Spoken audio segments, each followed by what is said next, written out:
I'm Jill. The courtroom was thick with tension, the air heavy as the judge's words rang out, case dismissed with prejudice. An investigation into the trust fund was to begin immediately, and a restraining order was issued. As the gavel fell, a weight I'd carried for months finally lifted from my chest. My mind flashed back to that fateful Saturday morning a few weeks prior. The kitchen in my cozy Maplewood cottage smelled of pancakes and acrylic paint. I was enjoying a rare quiet moment while my daughter Isla was at a friend's for a sleepover, sorting through client files on my laptop. That peace was shattered by a loud, insistent knock on the door. When I opened it, I felt my breath catch in my throat. There stood my older brother, Victor, looking as self-assured as ever, as if the world owed him a favor. Beside him was his wife, Vivian, dressed in a designer suit with her hair perfectly coiffed. Behind them were my parents, Mr. and Mrs. Miller, stiff and imposing. And at the edge, a man in a gray suit holding a leather briefcase. "Jill," Victor said smoothly, as if we were just bumping into each other at the mall.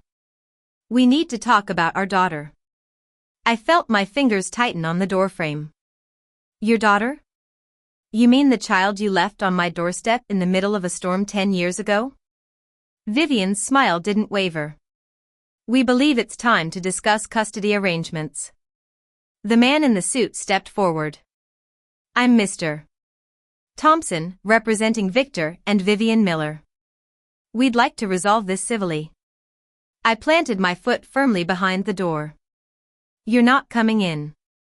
Vivian's tone turned sickly sweet. "Jill, let's be adults about this." Without hesitation, I pulled out my phone and scrolled to a number I hadn't used in ages. "I am being an adult," I said, pressing call. "And I'm making sure you don't get the chance to twist this." "My lawyer, Mr. Reed," answered on the second ring. His calm voice was like an anchor in the storm. "What's going on?" "They're here," I said, my eyes locked on Victor's. "And they're not leaving without a fight." Mr. Reed arrived within 15 minutes. His black sedan pulled into the driveway just as Mr. Thompson started speaking again. Mr. Reed walked in with a quiet authority, brushing past Mr. Thompson. "I'm Mr. Reed, representing Miss Miller. Whatever you have to say, you'll say to both of us." Mr. Thompson's lips pressed into a thin line, but he slid a stack of papers across the table. "My clients are seeking full custody of their biological daughter. The claim is based on alienation and withholding family contact over the past decade. We also have evidence of refusal to facilitate communication." I almost laughed out of sheer disbelief. Communication? The only things they've sent in 10 years were 2 unsigned birthday cards and a Christmas card that arrived in April. Mr. Reed murmured a warning for me to keep my temper in check. He flipped through the paperwork, his expression unreadable. "Noted. We'll be responding in due course." My mother shifted in her seat, her diamond earrings catching the light. "We all know this situation was never meant to be permanent. It's time she's brought back into the family where she belongs." I walked over to my desk and unlocked the bottom drawer. The sound of the key turning in the lock was deliberate and final. I returned with a thick manila folder, the edges worn from years of handling. "This," I said, looking straight at Victor, "is every note, voicemail, and email I've received from you or Vivian since the night you left her. Every gap in your so-called attempts to reach out, and every time you or anyone in this family made it clear Isla was a problem to be hidden, not a person to be loved." Vivian's perfect composure faltered for a moment, and Victor looked away. Mr. Reed rested a hand on the folder. "This will be sufficient for now. I strongly suggest we end this meeting before it escalates further." Mr. Thompson hesitated, then began packing up the documents. "We'll see you in court." When the door closed behind them, the air in the room felt charged. Mr. Reed stayed seated, his hand on the folder. They're not bluffing, Jill. And neither can we. The next afternoon, Mr. Reed called. I've looped in Miss Carter. She's sharp and very good at uncovering the truth people want to hide. 2 days later, we met in Mr. Reed's office. Ms. Carter was tall, with a no-nonsense look in her eyes and a briefcase full of files. She spread the files across the desk. Your brother and his wife didn't suddenly remember they have a daughter. They remembered a trust fund. She tapped a highlighted clause in a photocopied will. It was your grandmother's. She left a $2 million trust for Victor's firstborn, but the child has to be raised within the Miller family to access it. The funds are locked until Isla turns 18, but if they get custody now, they'll control it as trustees. My stomach churned. So, it was never about Isla at all. Ms. Carter slid over a stack of glossy photos. There were Victor and Vivian at fancy charity events, on ski trips, and on the deck of a yacht, covering almost every year since Isla's birth. Not a single photo hinted at the struggles they'd claimed in the custody filing. They've had money, connections, and time. They just didn't have access to that trust until now, Ms. Carter said.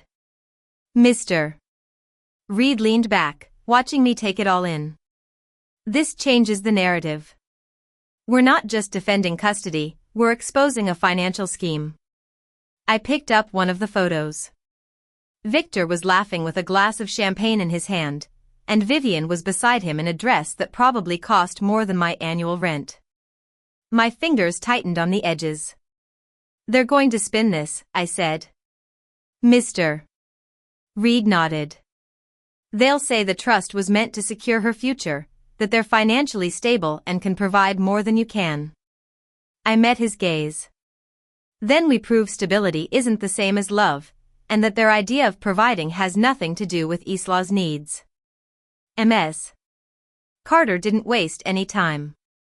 Within a week, she'd arranged meetings with people who'd seen more than my family wanted them to. The first was Mrs. Jenkins, my next-door neighbor since I moved to Maplewood. She sat at my kitchen table, sipping tea. I'll never forget that night. The rain was pouring down. I saw Victor's car pull up. He and Vivian carried the baby carrier to your porch, set it down, and drove off without even knocking. Her words were like a punch to the gut, bringing back that night I'd tried so hard to forget. She signed an affidavit before leaving.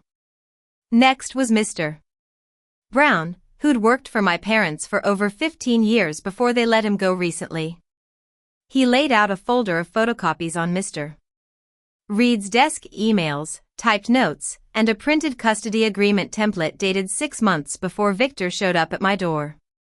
They were planning this for a while. Your mother called you a temporary solution, he said.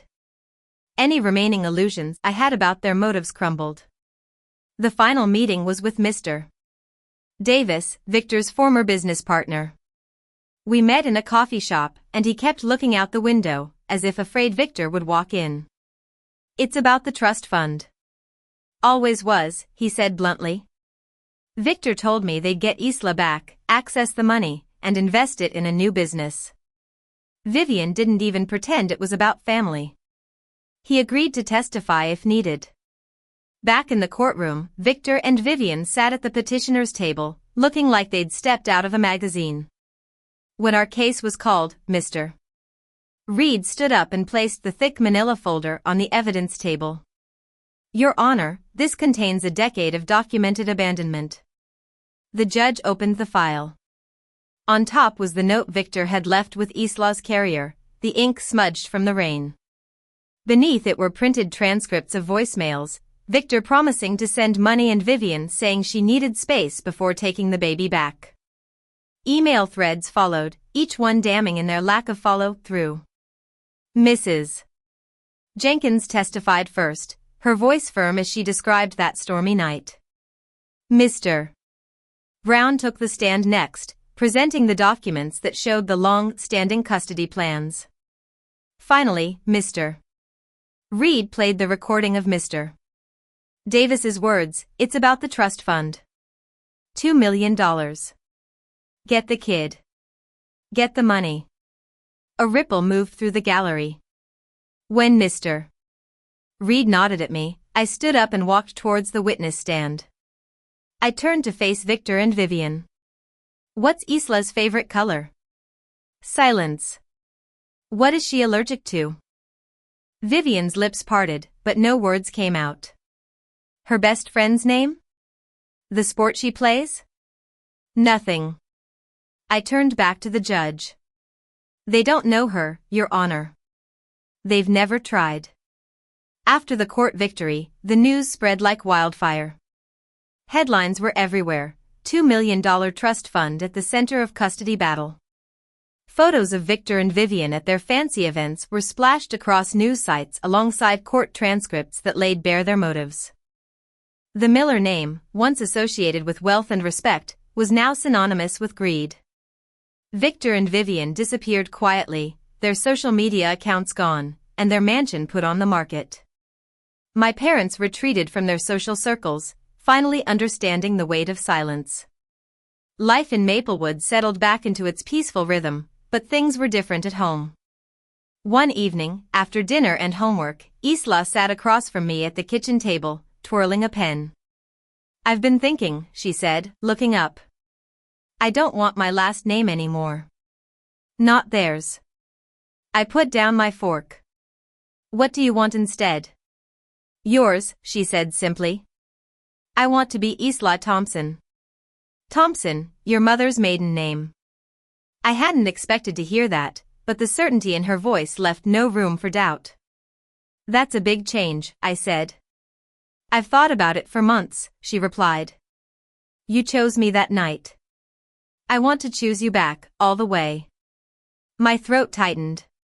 "Then we'll make it official." Her small smile was full of confidence. "Good, because I've already been practicing my signature." She slid a piece of notebook paper across the table, her new name written over and over in careful letters. The next morning, we sat side by side in Mr. Reed's office, a stack of adoption forms between us. Isla leaned forward, reading each page as if it was the key to her future. Mr. Reed walked us through the processes: petitions, hearings, the judge's signature. My focus was on Isla's eager face, and filling in the blanks felt like a final seal on our family. That night, the house was quiet except for the ticking of the clock. Isla came into the living room in her pajamas and curled up beside me on the couch. She rested her head on my shoulder and said, "You'll always stay, right?" I looked at her, seeing the remaining doubts in her eyes. "Always." "The universe got it right the first time," I said. She exhaled softly and tucked her feet under the blanket. I wrapped my arm around her, feeling the warmth of our connection. As I listened to her slow breathing, I thought about that stormy night 10 years ago. How a chance encounter had turned my life upside down, but also brought me the most precious thing, love in the truest sense. Family wasn't about blood, it was about the choices we made to be there for one another, and Isla and I had chosen each other forever.